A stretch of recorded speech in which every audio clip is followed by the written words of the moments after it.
말씀을 듣습니다. 사도신경 13번째, 그동안 사도신경을 쭉 강의를 했었는데 오늘이 마지막입니다.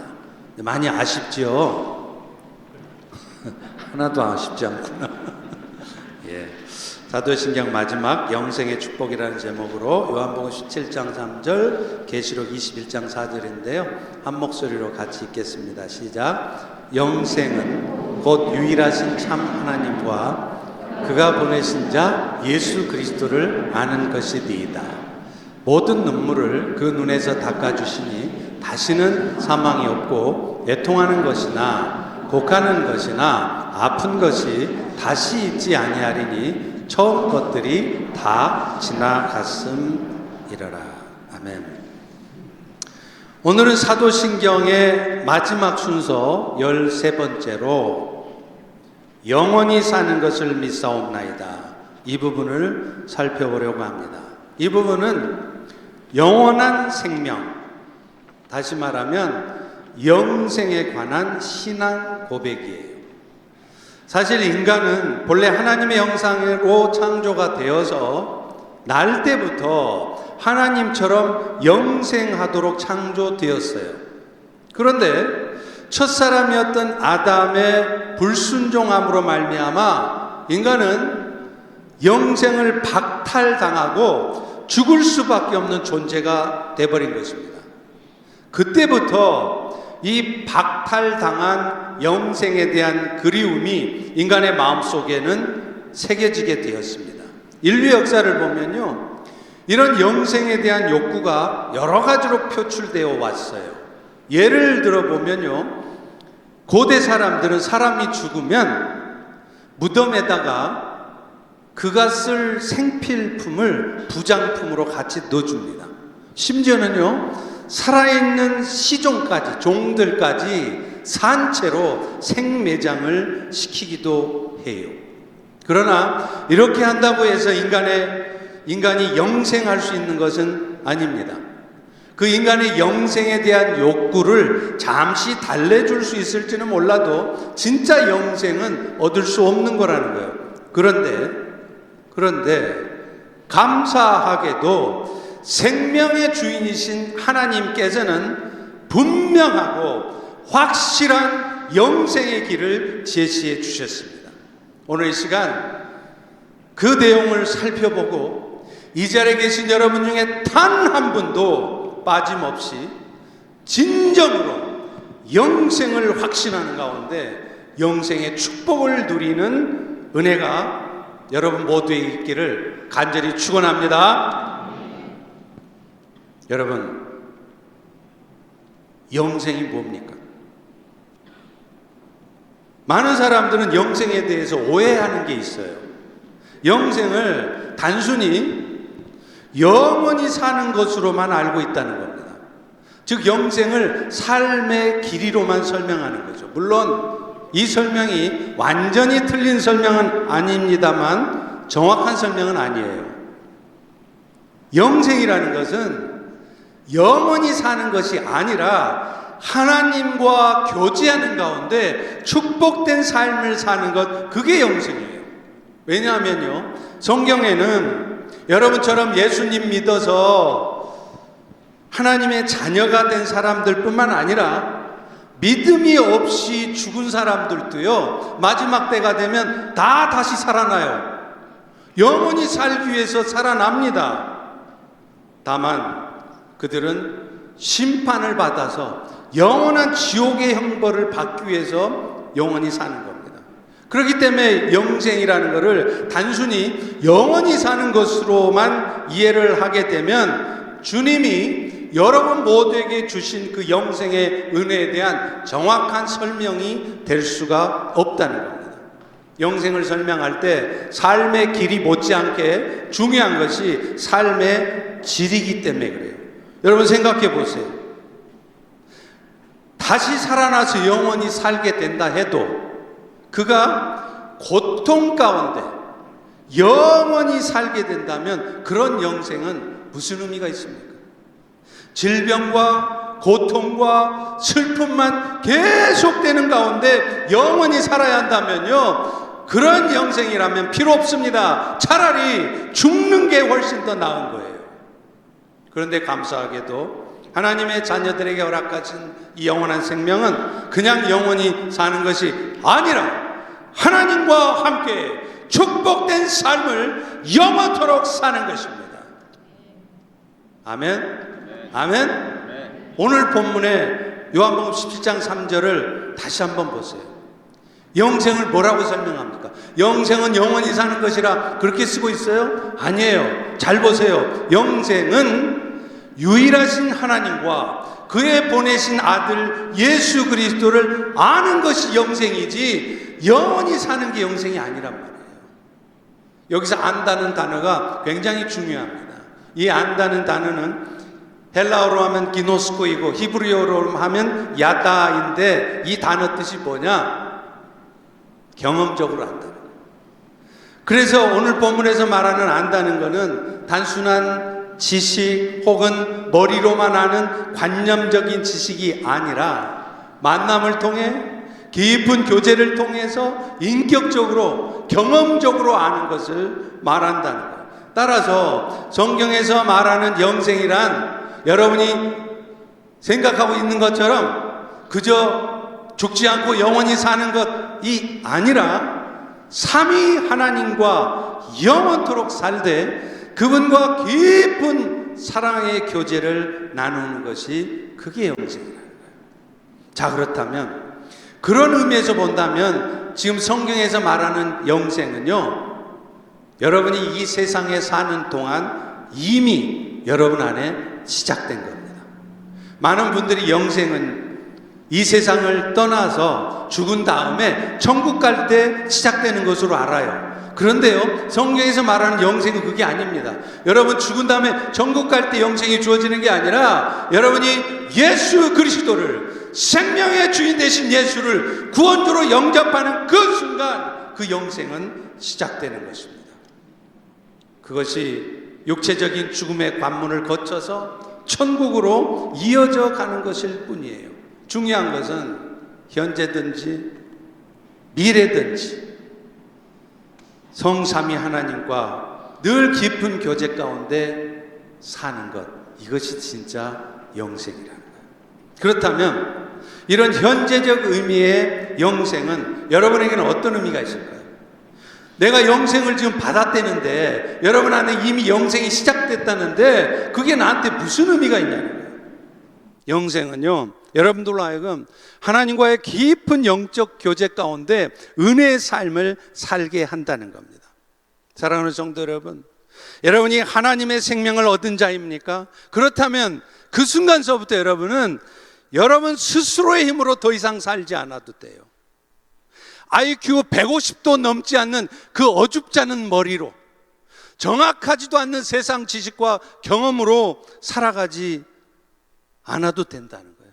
대신에 온 세상의 주인이 되시고 오늘 또 당신의 뜻 가운데 이 세상을, 아니 여러분의 개인적인 인생도 이끌어 가시는 그 하나님의 능력과 지혜로 살아가는 겁니다. 요한복음 15장 5절 7절은 이렇게 말해요. 나는 포도나무고 너희는 가지다. 그가 내 안에 내가 그 안에 거하면 사람이 열매를 많이 맺나니 나를 떠나서 나하고 상관없이 네 마음대로 살면 너는 아무것도 할 수 없는 것이다. 너희가 내 안에 거하고 내 말씀이 너희 안에 거한다면 그 다음 뭐라고요? 무엇이든지 원하는 대로 구하라. 그리하면 이루리라. 사실 오늘날 우리가 이 현재적인 의미의 영생의 축복을 누리고 살지 못하는 이유가 있어요.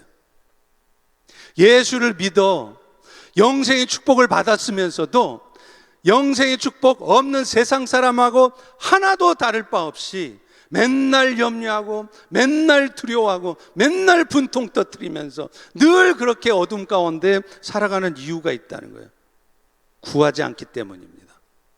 내 인생에 심각한 문제가 와도, 인생의 중대한 결정을 할 때도 그분의 도우심이 절대적인 필요한 상황이 와도 주변 사람이 보기에도 저 사람 정말로 하나님이 도와주시지 않으면 방법이 없겠다 싶은 상황이 돼도 구하지 않는 겁니다.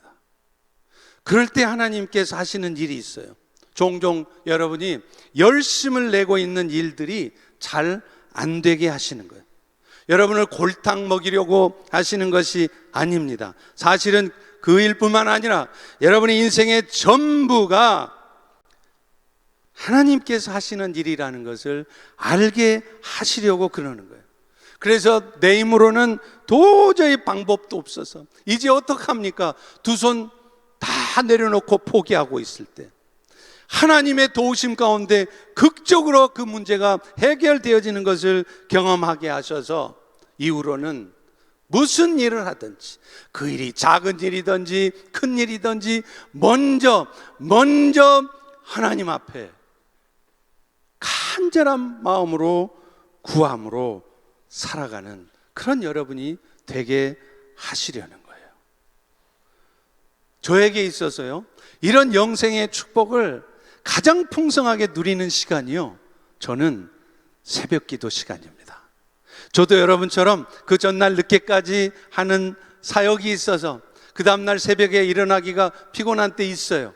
그래서 실제로 이 예배당까지 나오지 못하는 때도 있습니다. 그러나요, 아무리 피곤하고 아무리 지쳐 있어도 이 새벽 시간에 이 예배당에 나와 하나님과 그 깊은 영적 교제를 하는 은혜가 너무 사모되어서 피곤하지만 억지로 몸을 이끌고 이 자리에 나오잖아요. 그런 날은 어김없습니다. 놀라운 은혜가 쏟아 부어져요. 하나님, 이번 주일 설교 어떻게 해야 됩니까? 그러면요, 5분도 안 걸려요. 그 설교의 대지가 머릿속에 쫙 그려집니다. 하나님, 제가 이번 주에 김 집사를 신방해야 합니다. 그 가정에 필요한 말씀이 뭐예요? 저는 그 가정이 어떤 상황인지도 모릅니다. 필요한 말씀 주세요. 그러면요, 위에서 말씀이 뚝 떨어져요. 그래서 그 말씀 가지고 그 가정의 신방에서 그 말씀을 전하잖아요. 그러면 그 가정에 꼭 필요한 말씀이 되는 거예요. 여러분, 이런 일이 사람의 의지적인 노력과 힘으로 되겠습니까? 제가 지난 몇 주 동안 머리서부터 이 발끝까지, 브레인, 체스트, 복부, 앱도먼, 골반, 펠비스까지 MRI, CT를 다 찍었어요. 그랬더니 결과가요, 암이 재발되지 않았습니다. 아무 문제 없이 깨끗해요. 그래서 앞으로는 6개월마다 한 번이 아니라 1년에 한 번씩만 하면 되고, 실제적으로는 이미 캔서 프리가 됐습니다. 여러분, 이런 일이 저에게 있는 이유가 제가 열심히 운동해서 그럴까요? 물론 저 열심히 운동했습니다. 아침마다 저녁마다 동네를 돌면서. 그러나 동네를 돌 때마다요, 늘 기도합니다. 나사렛 예수의 이름으로 명하노니 내 몸 안에 있는 모든 암덩어리들은 사라질지어다. 하나님, 저를 죽이셔도 좋고 살리셔도 좋습니다. 그러나 사나 죽으나 저는 주의 것이지만 제가 이 땅에 남아서 해야 할 주의 일이 있다면 하나님 역사하십시오. 그렇게 늘 기도하니까 오늘 제가 3년이 지난 지금 이렇게 건강한 것인 줄로 저는 믿습니다. 아시다시피 지난 주간 제가 KWMC 한인세계선교대회를 LA에 있는 사랑의 교회에서 하고 왔잖아요. 그때 제가 목요일 날 아침에 설교를 해야 되는데 그 전날 저녁에 걱정이 되는 거예요. 긴장되고 그러진 않았어요. 그런데 이 500명이 넘는 선교사들, 또 수많은 성도들이 모여있는 그곳에서 내가 어떻게 하나님의 말씀을 잘 전할 수 있을까 걱정돼서 기도했어요. 그랬더니 하나님이 큰 음성으로 저에게 심령의 확신으로 주시는 게, 내가 한다. 네가 왜 걱정하느냐. 그 확신이 딱 오자마자 더 이상 설교 준비 안 했습니다. 그냥 원고 딱 덮었어요. 그리고 마음 편안하게 잤습니다. 그리고 그 다음날 아침에 주의 말씀을 선포하는데요, 지금 이 시간처럼 성령의 불이 토해지는 거예요. 제가 말하는 게 아니라 이 안에 불타오르는 성령이 토해지는 거예요. 얼마나 놀라운 역사가 있었는지 몰라요. 설교가 끝났더니요, 난리가 났어요. 그런 스타가 없어요. 선교사님들이 우르르 몰려와서 목사님 저랑 같이 사진 좀 찍어줘요. 제가 이러다가 목사들이 교만해지는구나, 그걸 알겠더라고요. 그리고 어떤 선교사님은요, 제가 별로 친하지도 않는데 카톡이 오셨어요. 목사님, 이번 선교대 말씀 중에, 수많은 강사들이 선포하는 말씀 중에 목사님의 말씀이 저에게는 가장 강력하고 가장 도전이 되고 가장 은혜가 되는 말씀이었습니다. 너무 감사합니다. 카톡이 온 거예요. 그리고요, LA 지역에서 아마 제일 크거나 두 번째쯤 될 겁니다. 은혜 한인교회 아시죠? 선교사만, 파송 선교사, 협력 선교사 빼고 파송 선교사만 한 교회에서 300가정을 파송했어요. 그런 교회 한기용 목사님이 저를 막 나가는데 저를 막 쫓아와서 그래요. 목사님, 워싱턴 가시기 전에 꼭 연락 좀 주세요. 목사님하고 같이 꼭 식사 한번 하고 싶어요. 여러분, 이런 일이 제가 똑똑하고 잘나서 있었겠습니까? 아닙니다. 겸손한 마음으로 성령이 도와주시지 않으면 저는 아무것도 할 수 없습니다. 그러니 도와주십시오. 간절히 기도했을 때 이런 역사가 있는 겁니다. 그런데 저도요, 좀 몸 좀 피곤하다고, 바쁘다고 핑계대고 새벽 기도를 소홀히 하고 기도하지 않잖아요. 그러면 금방 염려가 찾아와요. 모든 게 다 걱정인 거예요. 여러분도 아마 교회를 다 사랑하실 겁니다. 그런데 아십니까? 교회는 사랑은 하시는데 기도를 안 해요. 그러면 어떤 현상이 생기는 줄 아세요? 모든 게 다 불안해 보여요. 교회가 잘못될 것 같고요, 불평만 생겨요. 왜 그러느냐? 교회를 사랑해서가, 안 사랑해서가 아니에요. 너무나 사랑해요. 그런데 기도하지 않으니까 모든 게 염려스러운 거예요. 그러면 어떻게 되느냐? 교회 유익이 되는 게 아니라 하나님께서 하시는 일을 여러분도 의도치 않게 방해하는 꼴이 생기는 겁니다. 민수기 14장에 가나안 땅을 정탐하러 간 정탐꾼들이 12명이 갔을 때 그 중에 10명이 어떤 보고를 했습니까? 팩트에 근거해서 정확한 보고를 했어요. 틀린 말 아니었습니다. 분명히 맞는 말이었어요. 그런데 문제는 그 말이 불신앙의 말이었다는 거예요. 맞는 말이지만, 교회를 사랑하지만 내가 뱉어낸 말이 나도 모르게 불신앙의 말이 되어서 하나님이 교회를 통해 하시고자 하는 일을 방해하는 수가 있단 말이에요. 여러분, 그거 원치 않으시잖아요. 그런데도 그런 일이 생겨요. 왜요? 구하지 않기 때문에 그래요. 그렇기 때문에 여러분 중에도 비즈니스에 문제가 있습니까? 직장에 문제가 생겼습니까? 건강에 위기가 생기셨습니까? 여러분이 하시는 일이 지금 계획대로 되지 않으신 분이 있습니까? 그렇다면 여러분이 가장 먼저 하셔야 할 일은 겸손하게 무릎을 꿇으십시오. 그리고 그분께 간절한 마음으로 도우심을 구하십시오. 대충 구해서 안 됩니다. 그야말로 작정을 하고 간절한 마음으로 구해보세요. 그러면요, 안 되던 일들이, 오늘까지 안 되던 일이 기적같이 풀려지고 되어지는 역사가 여러분에게도 있을 줄로 믿습니다. 그런 영생의 축복을 함께 누리는 여러분 모두가 되시기를 주의 이름으로 축원합니다. 두 번째로, 영생은요, 아직 주어지지 않은 미래적 의미의 영생이 있다는 거예요. 다시 말하면 육체적 죽음 후에 영원토록 하나님과 함께 거하는 삶, 그것이 영생의 두 번째 의미, 미래적 의미의 영생이라는 거예요. 앞서서 살핀 것처럼 우리는 이 세상에서 이미 영생을 얻었어요. 영생의 축복을 누리고 살아요. 그런데 우리 육체는 유한하기 때문에 어느 언젠가는 죽음을 맞이해요. 그런데요, 우리는 이 땅에서 비록 육체적인 죽음을 맞이해도 그걸로 끝이 아닙니다. 여러분의 영혼은 그 순간 천국으로 올라가는 거예요. 그렇기 때문에 여러분이 육체의 죽음을 맞이한다고 해서 여러분의 존재가 사라지는 것이 아니라는 걸 아셔야 돼요. 그러니 죽음을 그렇게 두려워하지 마십시오. 죽음을 그저 피해갈 것으로만 생각하지 말라는 거예요.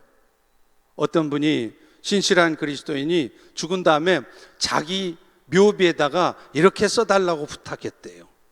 To be continued. 많이 들어보셨죠? 영화 속편이 나올 때 I'll be back to be continued. 이게 끝이 아니다. 나 곧 다시 돌아온다. 다만 이 세상의 삶과 천국에서의 삶은 연속은 있지만 질적인 차이가 있다는 거예요. 아무래도 이 세상에서의 삶은요, 여러분 육체를 입고 있기 때문에 완전할 수가 없어요. 제한적이에요. 그런데 하나님과 예수님을 알고 교제한다고 하지만 이제 여러분이 천국에 가서 하나님과 예수님과 교제하는 그 교제는 완전한 교제라는 거예요. 그래서 고린도전서 13장 12절은 이렇게 표현을 합니다. 우리가 이제는 거울을 보는 것 같이 희미하나. 여기서 말하는 거울은 요즘 같은 거울이 아니에요. 그 당시 거울은요, 동경이라고 그러죠. 구리로 된 거울을 열심히 닦아가지고 반질반질해져서 희미하게 비치는 게 그게 거울이었습니다. 그러니까 여러분이 이 땅에 사는 동안에는 예수님과 교제한다고 그래도 그 예수님이 희미할 뿐이에요. 확실하지 않습니다. 그러나 그때는 여러분이 천국에 가서는 face to face, 얼굴과 얼굴을 마주보며 대할 거라는 거예요. 아직 우리에게 주어지진 않았지만 미래 주님이 다시 오셔서 세상을 심판하신 후에 우리로 하여금 살게 할 영원한 천국은 이제 더 이상 우리가 이 세상에서 겪는 그 고통과 아픔이 없는 세상인 것입니다. 이 세상에서도 우리는 영생을 누린다고는 하지만 여러분의 불완전함, 또 세상의 악함 때문에 여러분에는 여전히 고통과 아픔이 찾아오게 돼 있어요. 예수 믿는다고 해서 여러분 인생에 죽을 병에 걸리지도 않고, 예수 잘 믿는다고 해서 여러분의 비즈니스가 다 잘 되기만 하고 그러리라 생각하십니까? 절대로 그렇지 않습니다. 그러나 천국에 가면 그런 고통이 이제 더 이상은 없다는 거예요.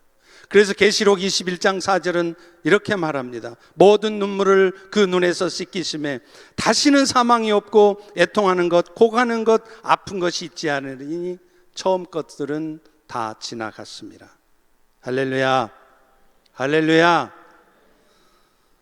종종 힘든 일 때문에 마음에 고통하는 지체들을 보면 담임 목사로서 저도 마음이 아파요. 그런데 여러분, 하나님은요 가끔 이렇게 우리의 삶에도 참으로 견디기 힘든 일들을, 그것도 오랫동안 경험하게 하실 때가 있어요. 그런 상황에 처하게 되면요, 목사인 저도 하나님께서 왜 이런 일을 겪게 하실까 원망스럽기도 하고요, 의문스럽기도 해요. 그러다가 이 목사인 제 입에서도 툭 튀어나오는 말이 어떤 말인지 아세요? 아이고, 이렇게 사느니 빨리 천국 가는 게 낫겠다. 이 말씀 듣고 웃으시는 분들은 그런 말 한두 번씩 뱉어본 분들이에요. 그죠? 그렇습니다. 하나님께서는 종종 여러분 인생에도 정말 견디기 힘들어서 이렇게 사느니 차라리 빨리 천국 가는 게 좋겠다, 그런 생각이 들게 하실 때가 있어요. 왜 그런 줄 아세요? 그런 일들을 통해서 세상에 정띠라는 거예요. 예수님의 수제자 베드로를 보세요. 변화산에서 무슨 말을 합니까? 여기가 좋사오니, 천국 안 가고 싶대요. 여러분 인생에도 마찬가지입니다. 여러분의 삶에 어려운 일 하나도 없고요, 다 여러분들의 주변의 사람들이 여러분한테 다 잘해주고요, 모든 것이 잘 돼 보세요. 여러분 더 하나님 나라를 사모할 것 같죠? 절대로 그렇지 않습니다. 우리의 죄악된 본성은요, 우리 인생에 아무런 어려움이 없고 모든 게 잘 되면 절대로 하나님 나라를 사모하지 않아요. 어느 순간 더 이 땅의 것을 즐기고 싶어 하고요, 그래서 결국은 영원한 나라를 위해서 물질이든 시간이든 희생하지 않으려고 해요. 하나님 앞에 헌신하는 사람들, 물질로 헌신하는 사람들, 물질이 없어서 못하는 게 아니에요. 물질이 많다고 헌신하는 거 아니에요. 이런 삶의 고통 가운데 결국에는 나에게는 영원한 하나님의 나라밖에 없구나, 그것을 확실히 아는 사람들이 내가 많건 적건 하나님 앞에 헌신하게 되어 있는 것입니다. C.S. 루이스는 천국에서의 교제를 이렇게 말해요. 천국은 날마다 만나도 가슴 설레는 첫사랑의 향연이다. 저는 이 루이스의 말을 보고 진짜 맞다 그런 생각했어요. 저도요, 새벽에 왜 몸이 피곤해도 이 자리에 나오는지 아세요? 1시간 기도하면 언제 1시간이 갔는지 몰라요. 그 시간이 정말 가슴 설레는 첫사랑의 향연 같아요. 여러분, 연애하는 청춘 남녀가 이야기하는 거 보세요. 그 내용이 별건 줄 아세요? 아무것도 아닌 쓰잘데기 없는 소리만 해요. 그런데 그런 얘기를 계속 주고받습니다. 무한할 얘기가 많아서 헤어지고 나서 또 집에 가서도 또 전화를 해요. 그게 여러분 연인끼리 나누는 사랑의 교제잖아요. 그런데 오늘 우리가 이제 천국에 가서 주님과의 깊은 사랑의 교제를 나누면 그런 황홀하고 시간 간 줄을 모르는 그 감사한 그런 교제를 나눌 수 있게 된다는 것입니다. 여러분 모두가 갖고 있는 그 영생은 그런 깊은 사랑의 교제를 영원토록 나누는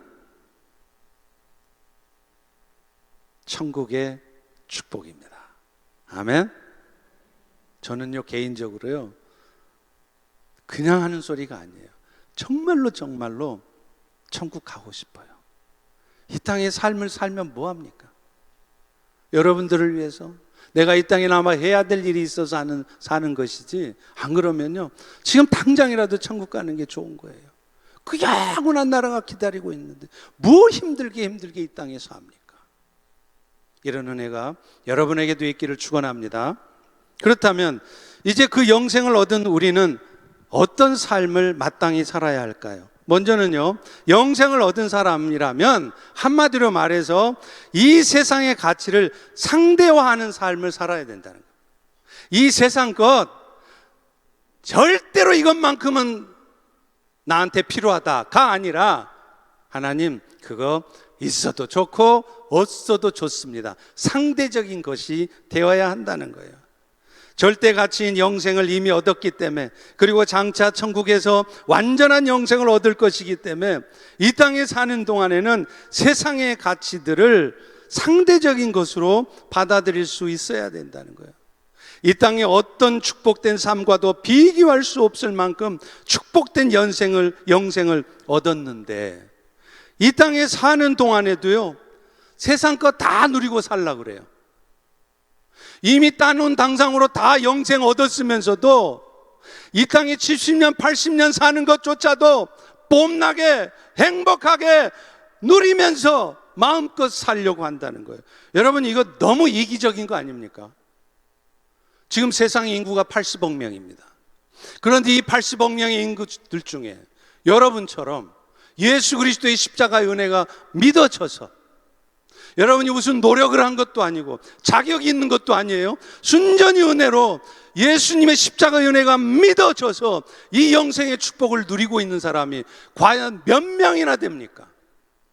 그런데 여러분은 그 엄청난 축복을 이미 받았으면서도, 이 나그네 같은 인생 살면서도 어쩌든지 좋은 거, 어쩌든지 뽐나게, 어쩌든지 떵떵거리며 살려고 한다면 여러분 이건 정말 이기적이라고 생각해요. 실제로요 이 절대 기쁨을 발견한 사람들은 사는 형편이 좋든지 좋지 않든지 자족하는, 스스로 만족하는 삶을 살아요. 사도 바울이 그랬지 않습니까? 그가 영생의 축복을 얻은 후의 삶은요 한마디로 자족하는 삶이었어요. self-satisfied. 빌립보서 4장 11, 12절에 보십시오. 내가 궁핍하기 때문에 말한 게 아니다. 나는 어떤 형편에 처하든지 나는 스스로 만족하기를 배웠는데 비천에 처할 줄도 알고 풍부에 처할 줄도 알고 배부름, 배고픔, 일체의 비결을 배웠다는 거예요. 이게 바로 영생의 축복을 누리는 자들의 모습이라는 거예요. 최근에 한국에 역이민을 가시는 분들이 있어요. 미국에 이민 와서 이제 살 만큼 살았고 살아보니 별로 마음에 안 든 것도 있고 그래서 다시 한국으로 가요. 그런데 아십니까? 역이민 갔던 사람들 중에 다시 미국으로 돌아오는 사람들이 많대요. 근데 그분들이 다시 미국으로 돌아오는 이유 중에 가장 많은 이유가 뭔지 아세요? 한국에서 살아보니까 한국 사람들은 너무 주변 사람들의 시선을 의식하며 산다는 거예요. 그래서 미국에서는 그래도 사람들 눈치 안 보고 살아도 되는데, 한국에서는요, 나이 한 50쯤 되잖아요. 그러면 50평 아파트에 살아야 돼요. 50평 아파트에 50대가 되는데 못 살잖아요. 인생 실패한 거예요. 또요, 어디를 가도요, 멋들어지게 뽐나게 하고 가야지. 엄마, 지금 이 상견례 자리에 이게 뭐야? 옷 추접스럽게 입고 왔다고. 그게 뭔 상관입니까? 그게 한국이란 말이에요. 근데 미국은요, 안 그래요. 내가 어떤 지위를 가진 건, 여러분이 직업이 뭐든, 어떤 집에 살건 그렇게 신경 쓰지 않습니다. 상대적으로 보면 우리 한국 사람들이 좀 더 신경을 쓰는 것 같긴 해요. 각자의 삶에 만족하며 살죠. 왜 그럴까요? 미국은 이 베이스가 기독교 문화가 있기 때문에 그런 거예요. 그런데 사실 영생을 소유한 우리 그리스도인들의 삶이 그래야 된다는 겁니다. 하나님께서 이 땅에서조차 축복하셔서 여러분들에게 좋은 것을 누리고 살게 하셨습니까? 감사하십시오. 그 일부러 안 받을 필요는 없어요. 그런데요, 꼭 그런 삶을 살아야만 여러분이 성공한 거 아닙니다. 그래야만 여러분 인생이 행복한 것도 아니에요. 하나님이 주신 것에 만족하면서 많든지 적든지 항상 기뻐하며 감사하며 사는 것, 그것이 바로 영생 얻은 자의 마땅한 삶이라는 거예요. 시편 84편 10절에 시편 기자는 이런 말을 해요. 주의 궁정에서의 한 날이 다른 곳에서 첫날보다 나은즉 악인의 장막에서 사는 것보다 내 하나님 성전 문지기로 있는 것이 좋습니다. 내가 하나님 나라 성전의 문지기가 될 망정 이 악한 세상에서 사람들 부러워하는 것 다 챙겨갖고 다 누리며 사는 것 원치 않는다는 거예요. 영생을 소유한 자로 주님과 동행하는 가운데 자족하는 비결을 배우는, 그래서 늘 얼굴에는 만족과 감사와 웃음과 기쁨이 넘치는 영생의 축복을 누리는 여러분 모두가 되기를 축원합니다. 두 번째는요, 하나님의 합당한 정결한 삶을 살라는 거예요. 지금 이 성령이 막 불을 붙여놓으니까 제가 막 목소리가 막 올라가는 거예요. 그래서 이 대목에서 제가 좀 캄다운을 해야 됩니다. 찰나적인 세상의 사소한 쾌락에 여러분이 인생을 걸지 마시라는 거예요. 지금 세상은 소돔과 고모라의 모습 그 자체입니다. 여러분, 마지막 때에 나타나는 가장 강력한 죄가 뭔지 아세요? 성적인 타락입니다. 그 성적인 타락의 정점에는 동성애가 있어요. 소돔과 고모라도 동성애를 비롯한 성적 타락으로 멸망했습니다. 인류 역사에서 가장 강성했던 로만 엠파이어, 로마 제국도 성적 타락으로 멸망했습니다. 그리고 마지막 때 이 세상의 마지막의 징조 역시 성적 타락이에요. 그런데 아십니까? 현재 미국을 비롯해서 서구 유럽 국가들은요, 대부분 전 세계 국가들 중에 국민소득이 상위 10%에 되는 잘 사는 나라들이에요. 그런데 놀랍게도요, 이런 나라들에서 공통적으로 나타나는 현상이 있습니다. 그게 뭐냐면요, 프리 섹스예요. 결혼하기 전에 청춘 남녀들이 성적인 관계를 갖는 거 너무나 당연한 거예요. 어떤 사람들은 해보라는 거예요. 그래야 무슨 속궁합이 맞는지 틀리는지 안 되나? 그래서 미국만 해도요, 학교 앞에 학생들이 사는 아파트, 심지어는 기숙사에도요, 학생들의 성적인 타락의 온상지가 되고 있습니다. 여러분 자녀들도 out of state, 타주의 학교에 기숙사로 보내놨습니까? 여러분 기도 많이 하셔야 됩니다. 버지니아 캠퍼스의 어느 권사님이 자기 딸 얘기를 한번 해주시더라고요. 그 딸의 룸메이트가 분명히 교회를 다닌대요. 분명히 교회를 다니는 걸 알고 있대요. 그런데 그 친구가 어떻게 하느냐, 그 권사님의 딸이 방만 비우면 수시로 남학생을 데리고 와서 그 빈 방에서 성적인 관계를 갖는다는 거예요. 누가요? 교회를 다니는 그 룸메이트가. 이 성적 타락은요, 심지어 결혼한 이후에도 나타납니다. 아십니까? 이제는 미국뿐만 아니라 한국도 마찬가지예요. 결혼한 사람이 자기 배우자가 아닌 다른 사람과 성적 관계를 갖잖아요. 법적으로는 아무 문제가 없어요. 미국뿐만 아니라 한국도 그렇게 돼버렸습니다. 그리고 말할 것도 없이 동성애 문제가 심각하다는 거예요.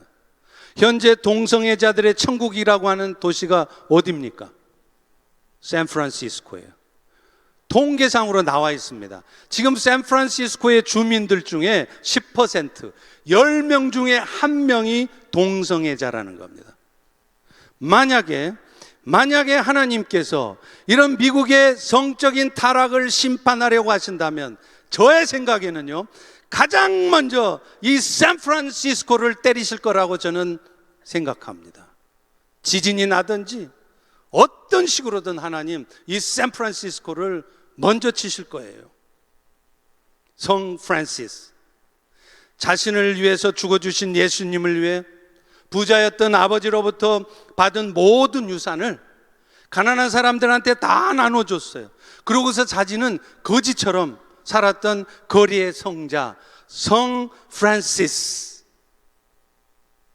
이 이름을 딴 도시가 바로 샌프란시스코입니다.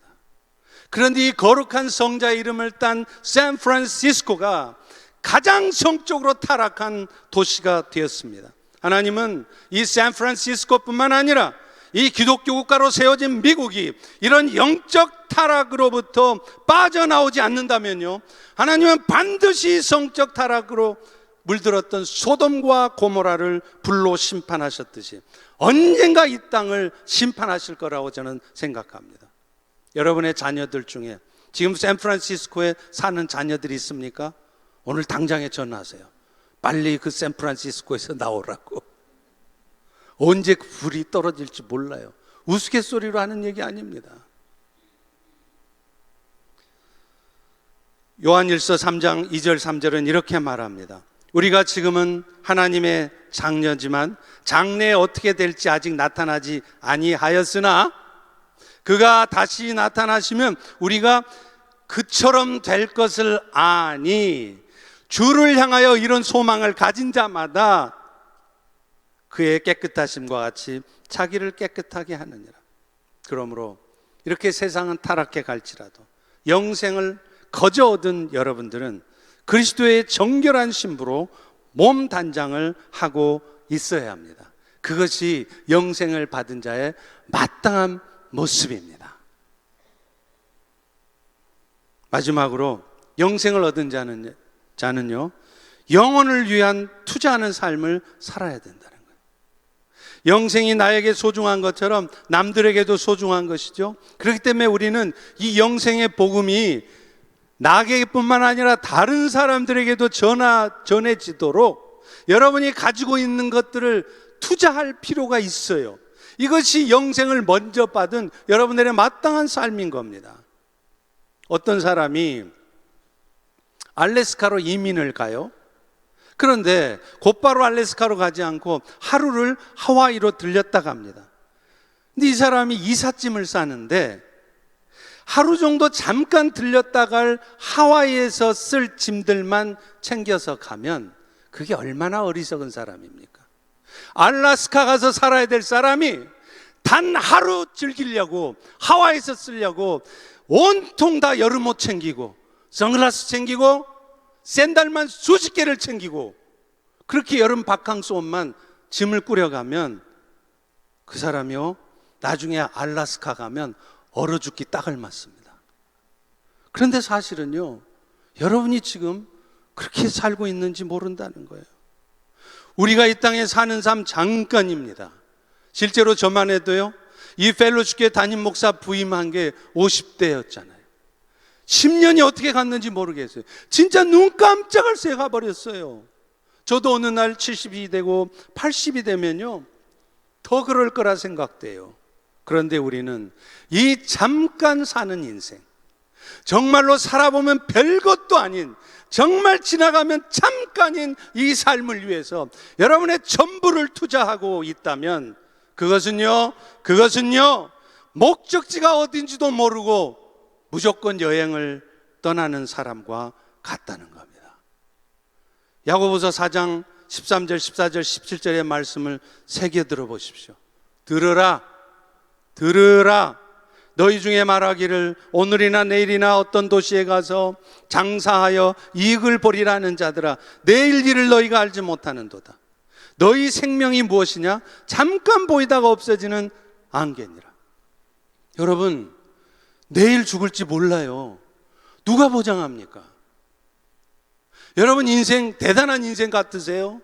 천년만년 사는 인생 같으세요? 아니에요. 교통사고가 나든지 무슨 불의의 사고를 나서 언제 그쳐질지 모르는 인생이에요. 그래서 뭐라 그럽니까? 사람이 선을 행할 줄 알고도 행하지 않으면 죄니라. 하나님, 저는 사람 죽이지 않았습니다. 저 간음죄 범하지 않았어요. 그러니 저는 죄인 아닙니다. 아니에요. 나그네 인생을 살기 위해서는 자신의 전부를 아낌없이 투자하면서도 영원한 삶을 위해서는 인색해요.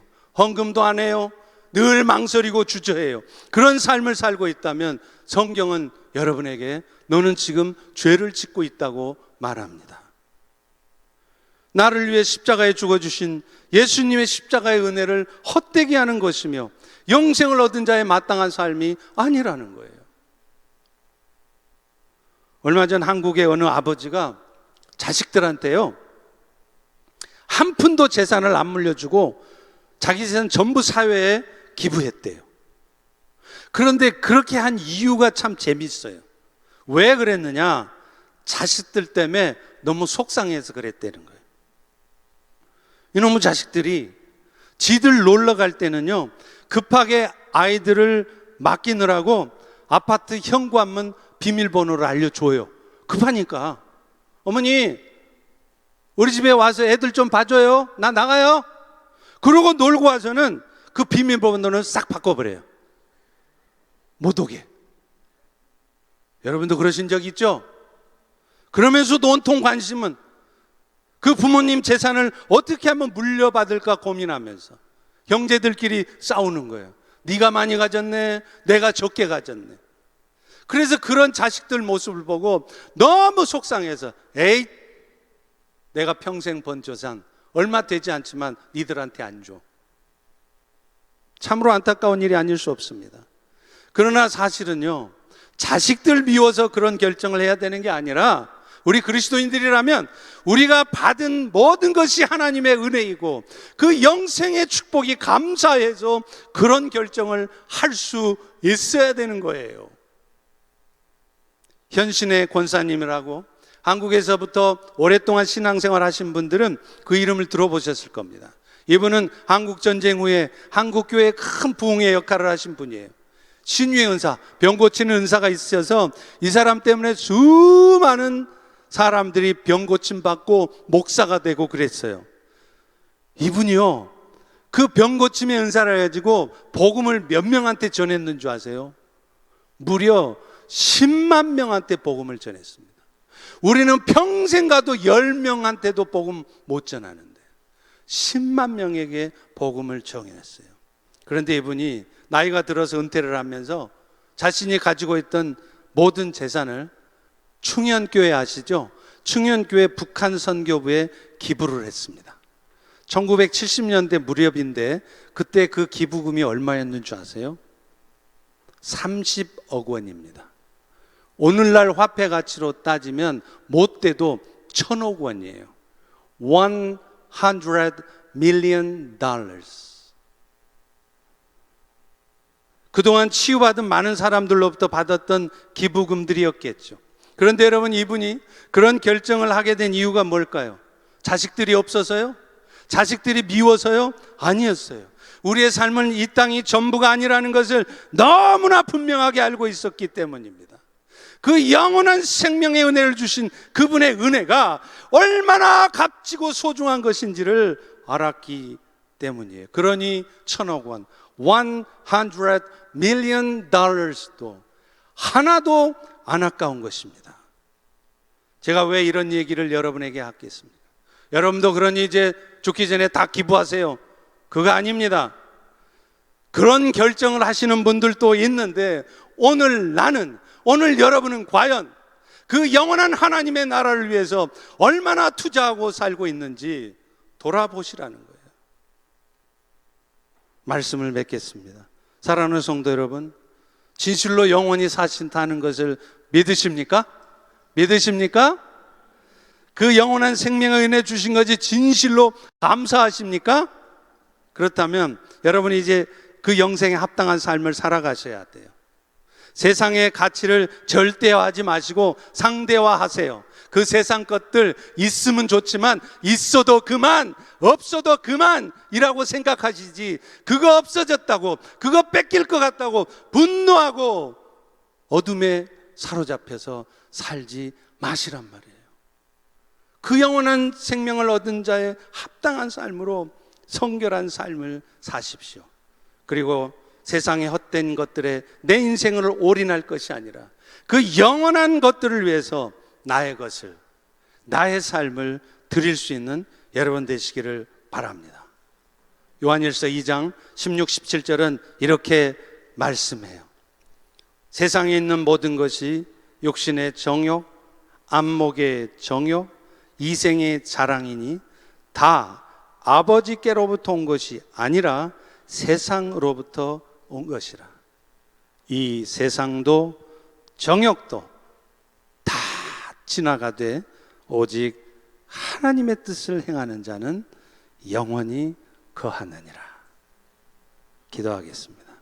하나님, 오늘도 이 요한일서의 마지막 말씀처럼 세상에 있는 것이 우리 눈에는 정말 갖고 싶고 정말 포기하고 싶지 않은 것일지라도 그것이 다 육신의 정욕이며 안목의 정욕이며 이생의 자랑일 뿐 다 세상으로부터 온 것임을 알게 해주셔서 이제 이 세상도 나의 이 정욕스러운 것도 시간 지나면 다 지나가는 것이되 오직 하나님의 뜻을 행하는 것만 영원하다는 것을 다시 한번 분명하게 깨닫는 우리 모두가 되게 주시옵소서. 예수님의 이름으로 기도합니다. 아멘. 우리 다 일어나셔서 이제